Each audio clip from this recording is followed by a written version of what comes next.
Le titre de mon deuxième rapport est Les travaux de Guy Berthaud dans la littérature scientifique russe.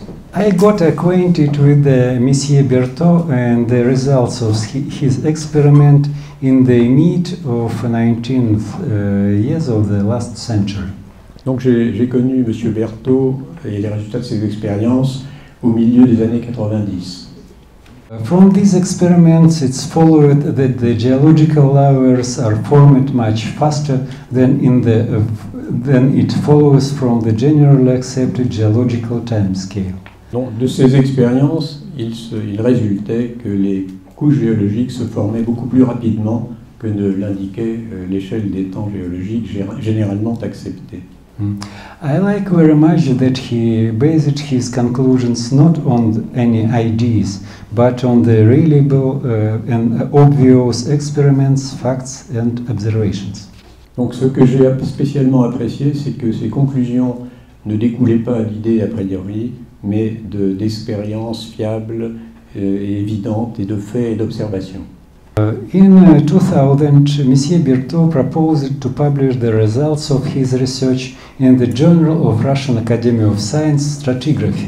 Donc en l'an 2000, Guy Berthaud avait proposé de publier les résultats de ses recherches dans une revue de l'Académie russe des sciences qui s'appelle Stratigraphie. I must say that it was a very bold choice to write to the journal Stratigraphy about the necessary of a radical revision of the stratigraphic timescale. Alors, il faut dire que c'était un choix vraiment très audacieux. Écrire dans la revue Stratigraphie sur la nécessité d'une révision radicale de l'échelle stratigraphique, c'est comme grimper dans le repère d'un tigre pour lui arracher un morceau de viande. It is like going into the tiger hole and to take away a piece of meat.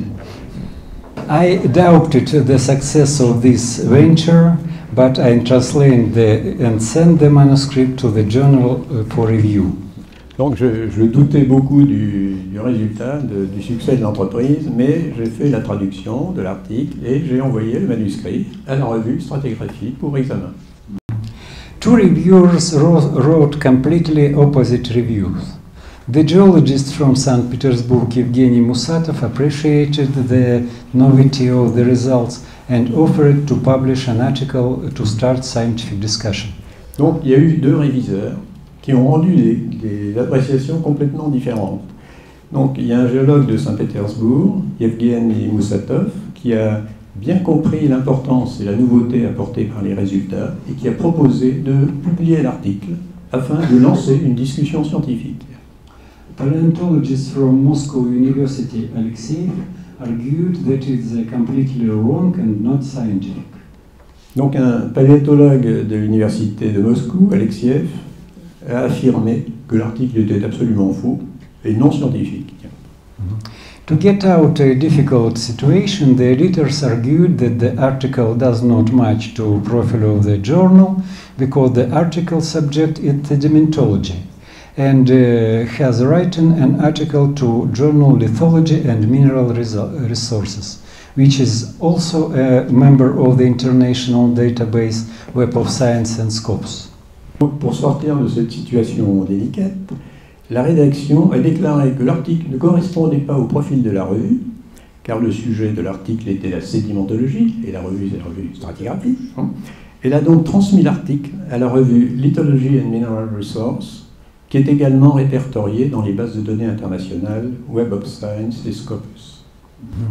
The journal is not related to the justification of the ideology of the evolutionism. It describes the real sedimentary rocks and the process occurring in them. Donc c'est une revue savante, Lithology and Mineral Resources, dont la préoccupation n'est pas de justifier l'idéologie évolutionniste. Elle se propose simplement de décrire les roches sédimentaires réelles et les processus qui s'y rapportent. The journal Lithology and Mineral Resources willingly accepted an interesting articles which has experimentally substantiated the rate of formation of the geological layers. Ainsi, la revue accepta volontiers un article intéressant qui évaluait expérimentalement la vitesse de formation des couches géologiques. Alors vous voyez, vous avez à l'écran la couverture et la première page. The article was published in 2002 and was called Analysis of the Main Principles of the Stratigraphy on the Basis of the Experimental Data. Donc l'article est paru en 2002, c'est ça. Donc le titre anglais, c'était l'analyse des principaux principes de la stratigraphie sur la base de données expérimentales. Et c'était donc publié en 2002, le volume 37 de la revue. Since the conclusions were obvious and well-founded, proponents of the long geological period found no argument against the conclusion of the article. Comme les conclusions s'imposaient d'elles-mêmes et étaient bien étayées, les partisans des longues ères géologiques ne trouvèrent aucun argument contre les conclusions de l'article. It was only they has only said that the results of the experiment in laboratory flumes measured in several meters cannot be equated with the structures of the sedimentary rocks measured in 100 meters and kilometers. Ils ont simplement dit que les résultats d'expériences faites dans des canaux de laboratoire de plusieurs mètres de long ne pouvaient pas être extrapolés à des formations de roches sédimentaires mesurant des centaines de mètres ou des kilomètres. Then, on the initiative of the Guiberteau, I conducted studies of the stratified sedimentary rocks of the Crimea Peninsula and found structures similar to those obtained in the experiment. The next, please. Oui, donc, à l'initiative de Guiberteau, j'ai fait des recherches sur le terrain, donc sur des roches stratifiées de Crimée, et j'ai trouvé des structures similaires à celles obtenues dans les expériences. Next, please. Also, in 2004, the journal Lithology, in the journal Lithology, Monsieur Berthaud published a second article which, based on the detailed facial analysis, was justified. That sedimentary series Tonto of the Grand Canyon of Colorado were deposited as layers with the laboratory experiments and belong to a single transgressive cycle. Donc en 2004, il y a eu une deuxième publication dans la revue Lithologie. Et dans ce deuxième article, l'essentiel consistait à analyser en détail un faciès sédimentaire réel, donc le Tonto Group du Grand Canyon, dans le Colorado.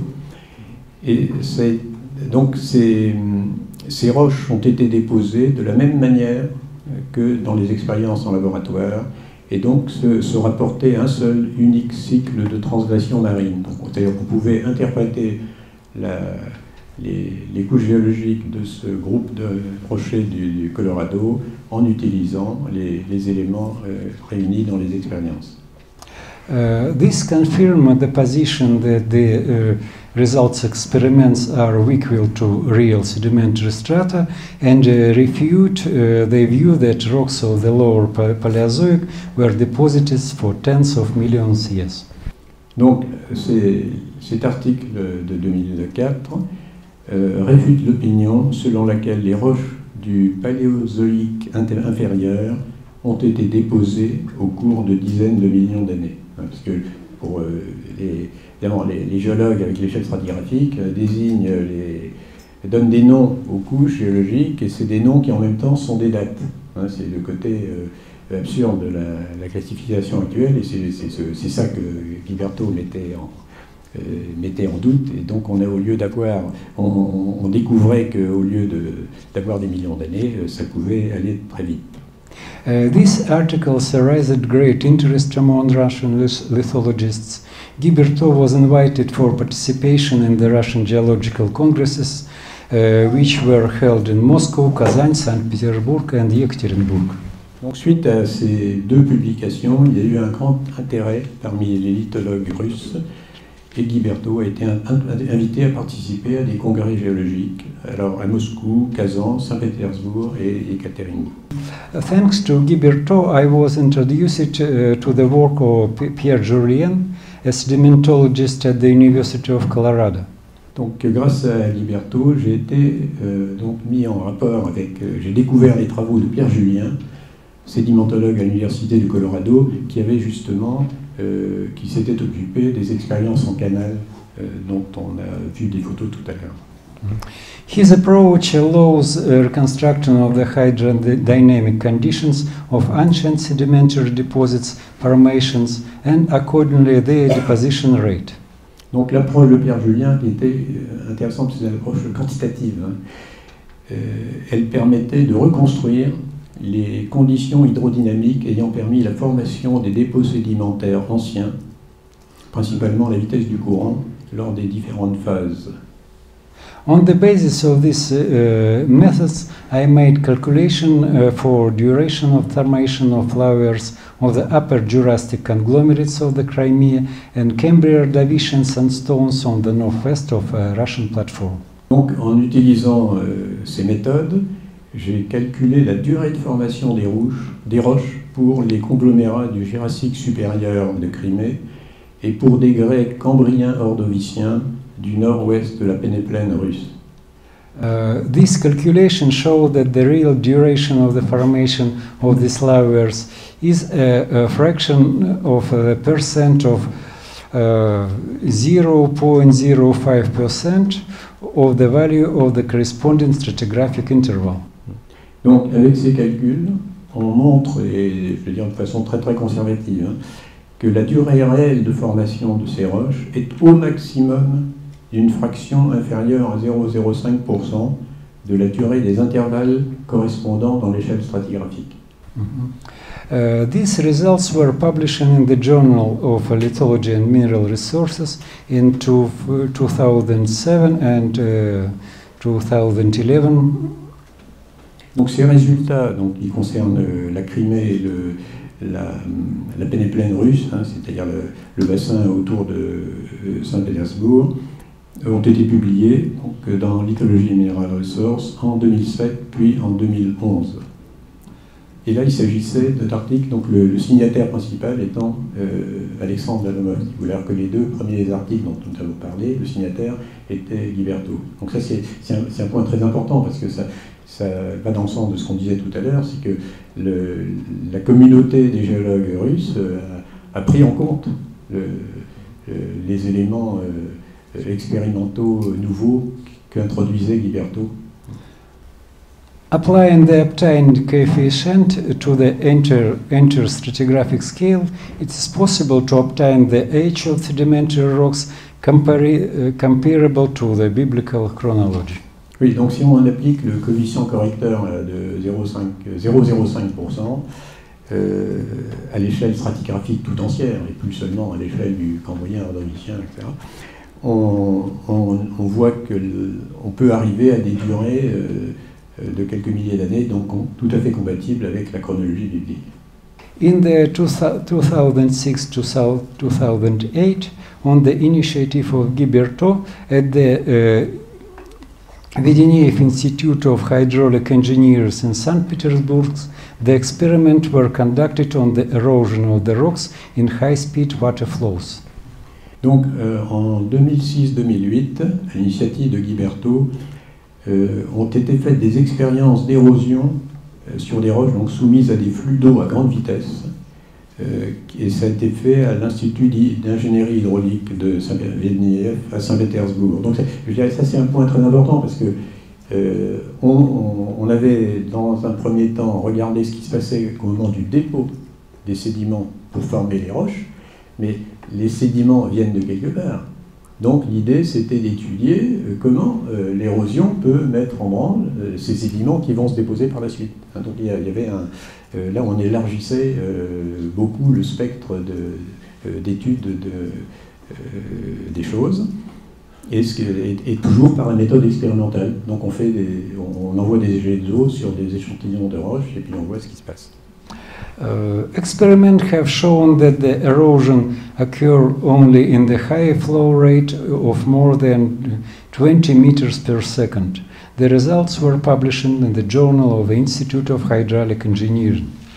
Donc les résultats montraient que l'érosion se produit uniquement avec des vitesses de courant de plus de 20 mètres par seconde. C'est rapide, c'est quoi, 20 mètres par seconde. Et donc ces résultats ont été publiés dans la revue de l'Institut d'ingénierie hydraulique de Saint-Pétersbourg.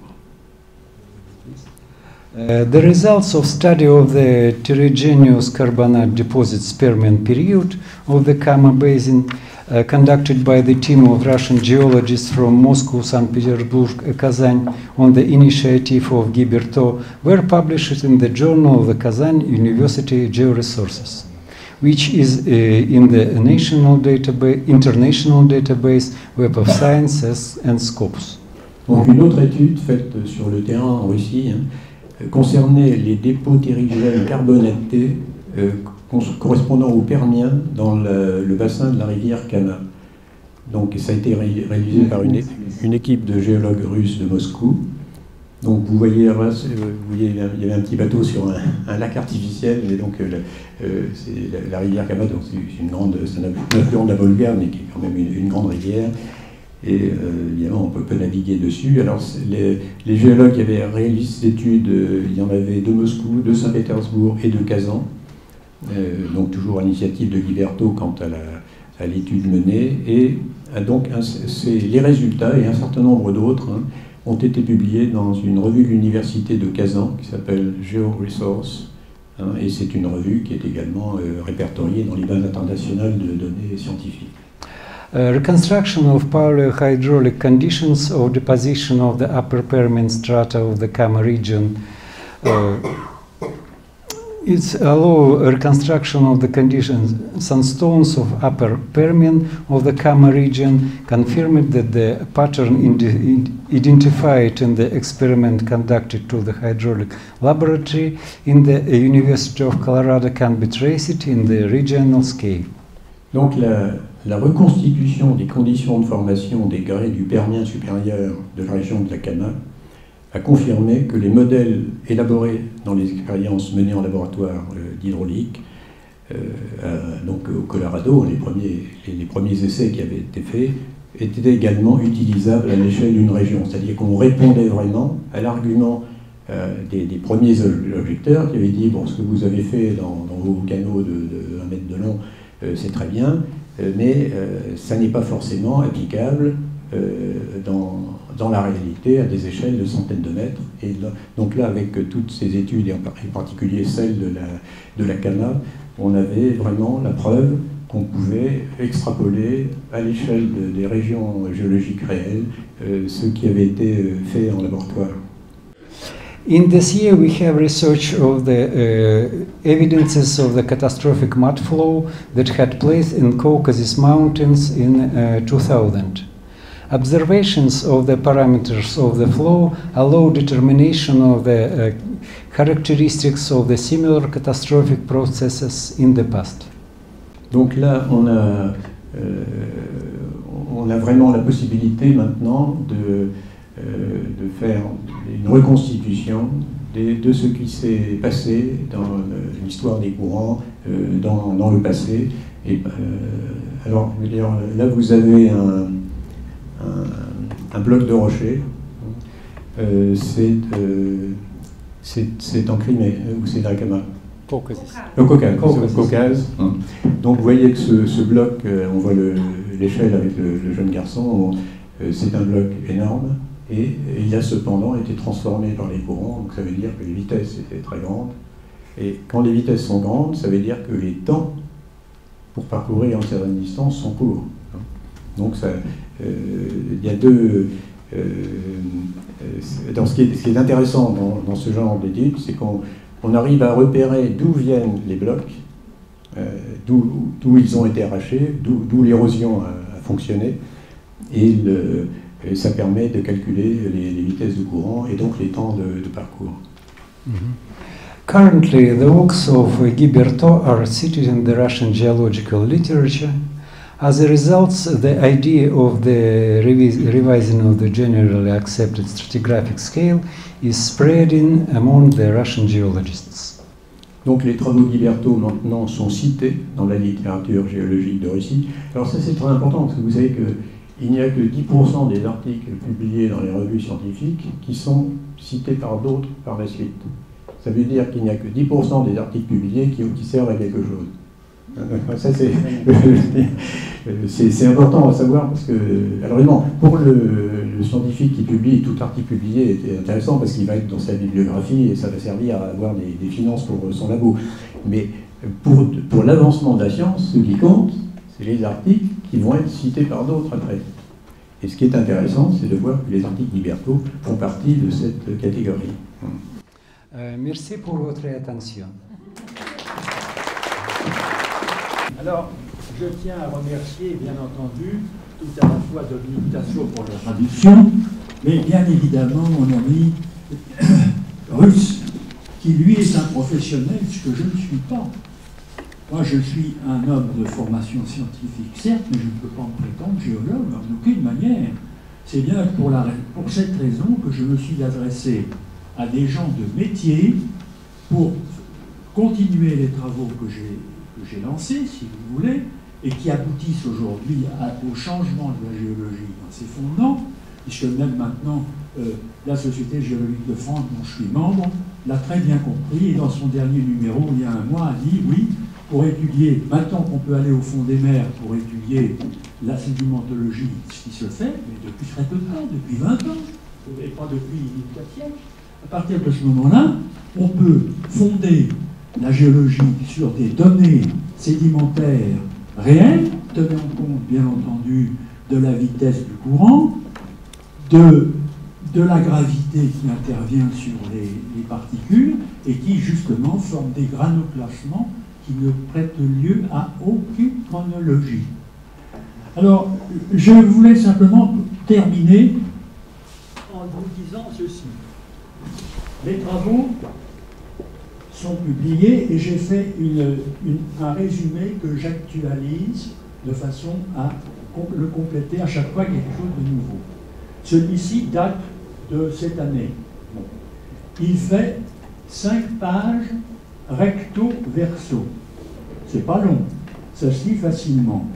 Et vous avez ici, dans ce texte, tout ce qui concerne non seulement mes travaux en géologie, mais toutes les critiques que j'ai pu faire en astronomie, qui donnent lieu aussi à des expériences faites par l'Observatoire royal de Belgique et l'Observatoire de Paris, en la circonstance, la remise en cause du Big Bang, la remise en cause de Einstein, ça vient de mon ami Maurice Allais, qui est mort, mais qui était comme moi polytechnicien, et qui est mort, mais qui était un grand savant, en la circonstance. Donc je voulais simplement dire, si ça vous intéresse, nous pouvons, il faut que je m'entende avec Dominique Tassot pour savoir ce qu'il fait, oui, je proposerai, pour les personnes qui ne le connaissent pas, de le recevoir soit par mail, et à ce moment-là qu'elles veulent bien donner leur numéro de mail, et on vous les enverra directement sur mail, ou si vous n'avez pas de mail, à ce moment-là, de donner votre adresse, si ça vous intéresse, et comme ça, vous pourrez le recevoir et être ainsi à jour sur ces travaux. Et ce qui est important, c'est que c'est les conclusions que je tire. Je le répète, je suis convaincu qu'il n'y a aucune preuve que le monde se soit créé tout seul par évolution. Et qu'à partir de ce moment-là, la réflexion métaphysique que se posaient les anciens, mais alors, ce monde dans lequel nous vivons, qu'est-ce qui l'a créé? Si on veut retrouver le sens de la foi, il faut déjà commencer par retrouver le sens de la métaphysique. Et après cela, ça c'est l'homme qui fait une réflexion. Et Dieu nous parle par la Bible et par l'Évangile. Mais c'est la mission de Dieu. Mais il faut déjà restaurer dans l'esprit de l'homme, le libérer, si je puis dire, des erreurs qui ont été commises. Et je demande d'ailleurs à ce que toute la science soit soumise à un logiciel de l'erreur pour éliminer tout ce qui est faux, et Dieu sait qu'on a à faire, de façon à libérer les enfants qui vont à l'école pour qu'ils reçoivent enfin une éducation qui soit réelle, honnête, démontrée ou hypothèse, parce que je n'écarte pas du tout l'hypothèse, je ne suis pas parfois, je ne suis pas conservateur du tout. Je suis un scientifique de métier, donc mon rôle c'est d'aller le plus avant possible, mais dans la réalité, la vérité et non pas l'erreur imprimée par les partisans de la philosophie des Lumières. Vous voyez très bien de qui je veux parler.